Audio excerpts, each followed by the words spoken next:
വിശുദ്ധ മർക്കോസ് അറിയിച്ച കർത്താവിശ്വമിശിഹായുടെ സുവിശേഷം. ഇതാ നിനക്ക് മുമ്പേ ഞാൻ എൻ്റെ ദൂതനെ അയക്കുന്നു. അവൻ നിന്റെ വഴിയൊരുക്കും. മരുഭൂമിയിൽ വിളിച്ചു പറയുന്നവൻ്റെ ശബ്ദം, കർത്താവിൻ്റെ വഴിയൊരുക്കുവിൻ, അവൻ്റെ പാത നേരെയാക്കുവിൻ എന്ന യെശയ്യാ പ്രവാചകൻ്റെ ഗ്രന്ഥത്തിൽ എഴുതപ്പെട്ടിരിക്കുന്നത് പോലെ പാപമോചനത്തിലുള്ള അനുതാപത്തിൻ്റെ ജ്ഞാനസ്നാനം പ്രസംഗിച്ചുകൊണ്ട് സ്നാപക യോഹന്നാൻ മരുഭൂമിയിൽ പ്രത്യക്ഷപ്പെട്ടു.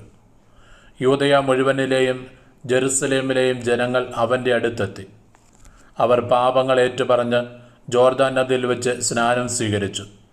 യോഹന്നാൻ ഒട്ടകരോമം കൊണ്ടുള്ള വസ്ത്രം ധരിച്ചിരുന്നു. അരയിൽ തോൽപ്പട്ട ചുറ്റിയിരുന്നു.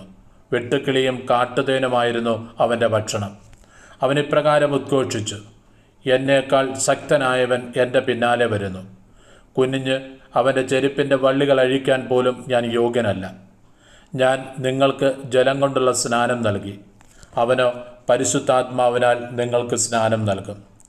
അന്നൊരിക്കൽ യേശു ഗലീലയിലെ നസ്രത്തിൽ നിന്ന് വന്ന് ജോർദാനിൽ വെച്ച് യോഹന്നാനിൽ നിന്ന് സ്നാനം സ്വീകരിച്ചു.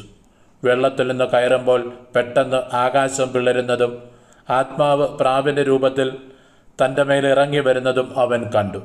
സ്വർഗത്തിൽ നിന്നൊരു സ്വരമുണ്ടായി, നീ എൻ്റെ പ്രിയപുത്രൻ, നിന്നിൽ ഞാൻ പ്രസാദിച്ചിരിക്കുന്നു.